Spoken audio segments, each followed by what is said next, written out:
All right, I am here with Freeside Kings from Canton, Ohio. Hello. And we're going to go ahead and start your interview, which is exciting. This is my first one. Ours too. Yeah. Very exciting then. All right, so how did you come together as a group? I know you did not start together, kind of switched it up. Well, that's a story right there. Yeah, I guess I can answer that question. So my name is Anthony. I'm from Canton, and I started this band out with a drummer in Canton who had to move on. But me and him and Steven were like kind of the original three members of this band, and we did stuff in Canton. And then once I came to Ohio State, that's when we also needed to find a new bassist, and I met Gus at Ohio State. And then we worked with another drummer here in Columbus at Ohio State for a couple months. And then over the course of the pandemic, we needed to find a new drummer. And that's when we actually started working with James, who is also from Canton.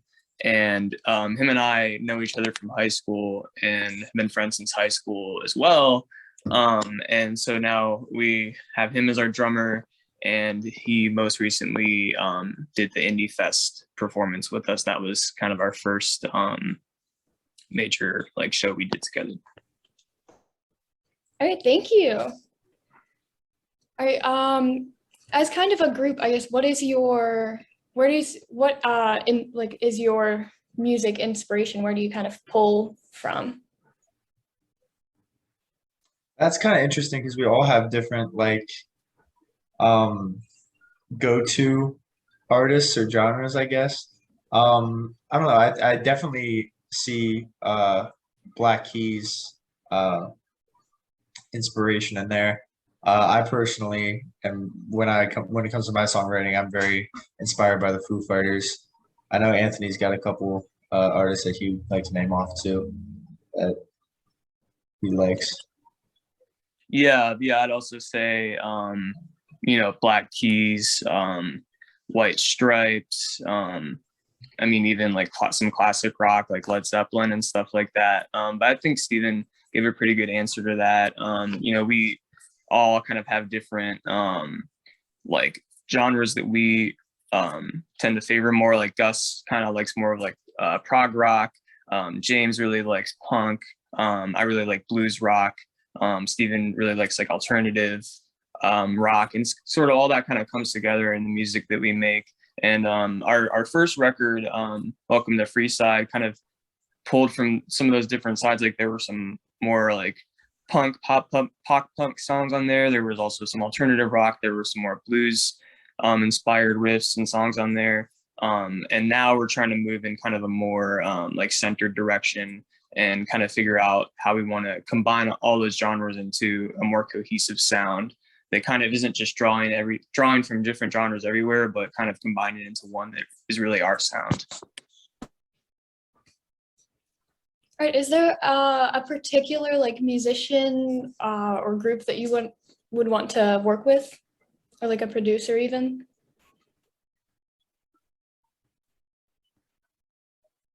I don't know, honestly. I feel like there are so many musicians I'd love to work with. I don't know. Do any of y'all have one you'd really, really want to work with if you got a chance? I mean, personally, I would love to work with the remaining two members of Rush. If I got to work with Geddy Lee and Alex Lifeson, I would be able to die happy. The obvious answer for me is Dave Grohl. I would always pick Dave Grohl. I love him. I would also love to work with him. Yeah, I feel like for me personally, stylistically with this band, I think a really good person to work with would be Steven Wilson as a producer or as a co-songwriter. His work with Porcupine Tree has definitely shaped how I approach part writing for this band. You know what I mean? Yeah. Yeah. Right now we are using a home studio and kind of just working locally. And we pretty soon are going to be probably performing with other groups and producers in Columbus. So this is kind of a long-term question, but I think everyone gave really good answers, and it would definitely be exciting to be at that level one day. All right. Do you have a favorite venue or like place that you've performed at? I mean, the only place we've all performed together was Indie Fest. So yeah, and I mean, that concert was a ton of fun. Other than that, I mean, Anthony, Steven, and I played at a couple bars down here on campus. Ruby Tuesday, not the restaurant chain, it's a totally separate thing, just with the exact same name.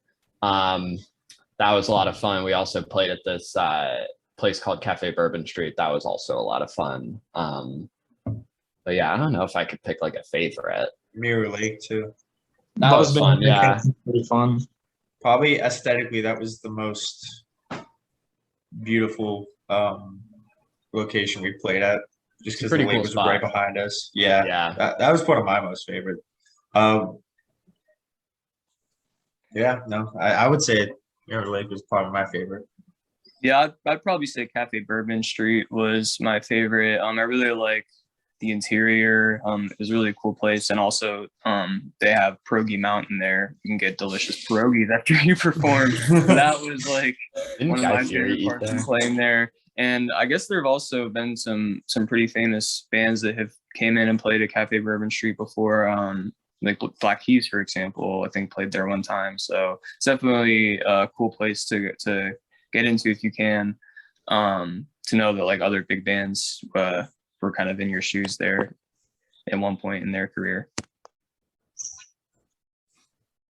Kind of in that same vein, do you have a favorite song to do live, one that's more fun than the others?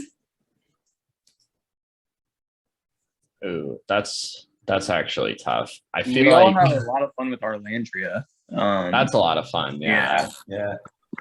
I love playing Slither. Slither, oh yeah. Me and Gus This really song is so fun to play. Yeah. We did Monkey Wrench at Cafe Bourbon Street. That was pretty fun. That was a lot of fun. Yeah. I think out of originals, one of my favorites to play is Won't Go Astray. Just because of how fast it is. That song's a lot of fun. My right arm is like ready to fall off by the end of that one. It's a pretty intense song to play on bass, at least, and just like keeping up with the speed of it.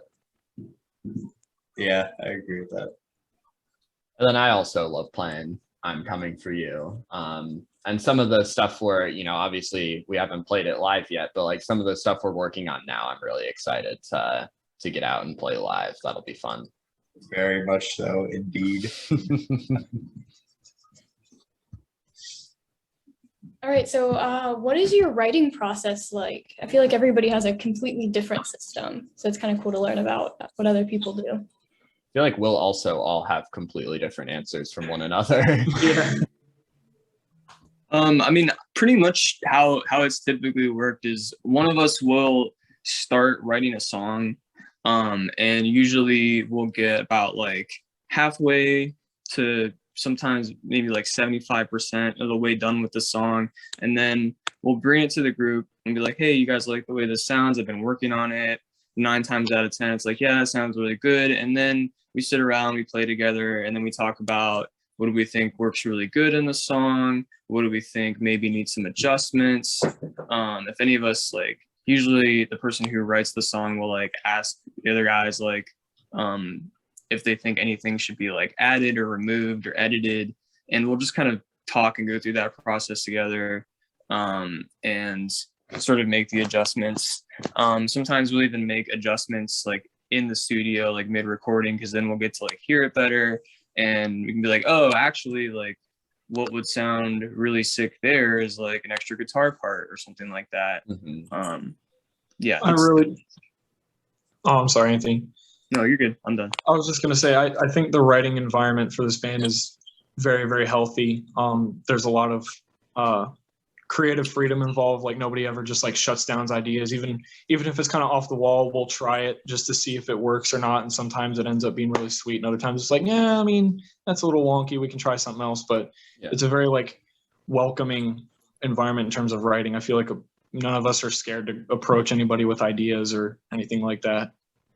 And that's also like, none of us write each other's parts. Like there's a small exception with like guitar riffs. Like whoever writes the song, the riff is kind of there. And if Anthony or Steven or James or I have a different idea, like we're open to it.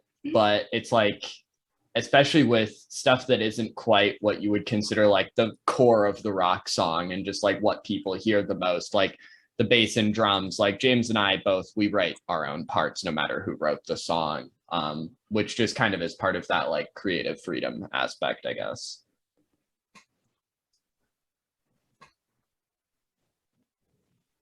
All right. So I was kind of curious, what prompted you to release a remaster of Welcome to Freeside as opposed to just kind of moving on with a new album right off the bat? Half the band was different. That'll do it. It would. That was a big part of it. I play on the remastered album. I don't play on the first one. James actually joined us after we released that one too. But now he's playing on the new stuff we're writing.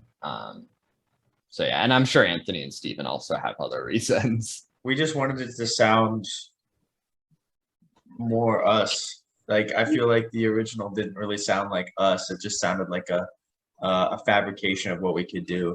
So we wanted to redo it and put it out in the way that we wanted it to be heard. And I think we accomplished that. I think that the remastered sounds a lot better than. And it's kind of funny to think about too, because the original was done in like a really professional, like somewhat big budget studio with like all this really nice top-notch recording equipment, and it just sounds you know. And the remastered was done in at Wagger House Records in Jake's basement, you know, and it sounds so much better. Yeah. So it should just show you the heart that we put into the remastered was I don't know. We just had a lot more emotion put into that one than the original, and I think it shows. Yeah, it was definitely a learning experience. And yeah, it was also one of our like first times really working at that point when we released the original one, working together in a big budget studio with someone who has a lot of experience working in the music industry, and sort of going into that blindly. I think we didn't take the time that we should have, and kind of were just eager to get the album out, you know, which was a mistake in some ways, but also, you know, we came out with this remaster and it sounds better, and that was a whole process.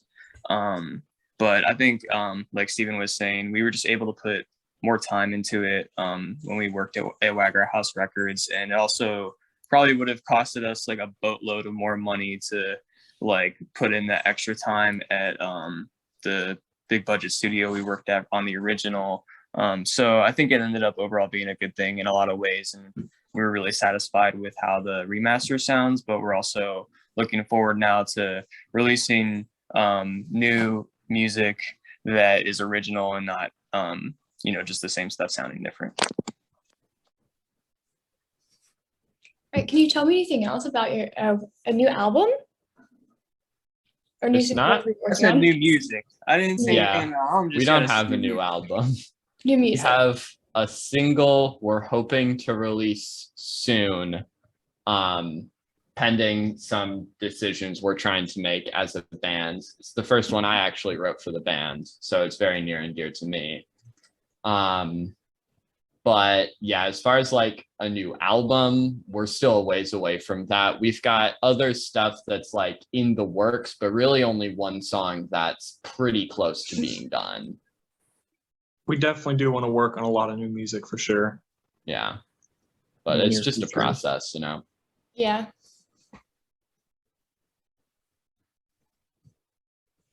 All right, and then we're kind of done with that. And then you wanted to, we talked about just go ahead and letting you discuss the GoFundMe and everything. So I'm just gonna kind of leave that open to you to say what you want. Yeah, I can go ahead and talk about that. Yeah, so we actually launched a GoFundMe fundraiser several weeks ago for James. James is currently undergoing treatment for a brain tumor that he needs to get removed in order to improve both his mental and physical health. And so, you know, we as a band right now are trying to do everything that we can to support him. And we figured one of the best ways we could do that is to sort of garner the attention of the music community here in Columbus to support a fellow musician who's going through some tough times right now. So if you could just go to our Instagram at the Freeside Kings, there is a link to the GoFundMe in our description.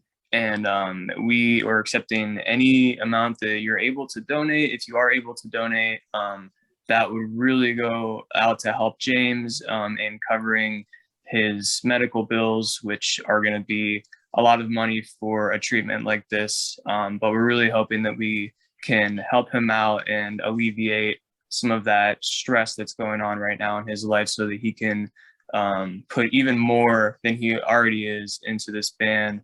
And express himself creatively and improve his mental and physical health. Yeah, that GoFundMe and everything the band has done for me has made a tremendous impact in my recovery right now. Like, without that GoFundMe, I for sure would have been homeless. Like, there's no doubt about it. I really, really appreciate everything the band's done. I spent over 200 hours in the hospital just last month. I'm still getting follow-up treatments or follow-up appointments and treatments pretty much weekly now.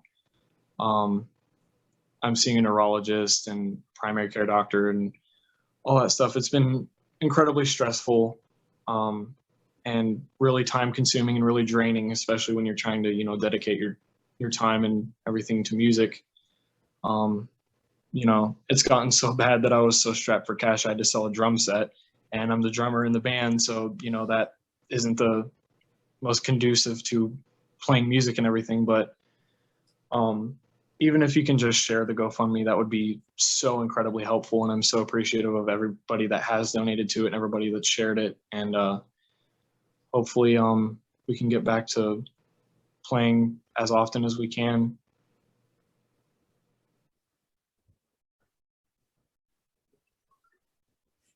All right. Once again, this is the Freeside Kings from Canton, Ohio. You can check them out at the Freeside Kings on Instagram, on Spotify, Apple Music, and I believe Google Play Music as well. All right. Thank you so much. Thanks, everybody. All right. Thank you. Bye. See ya.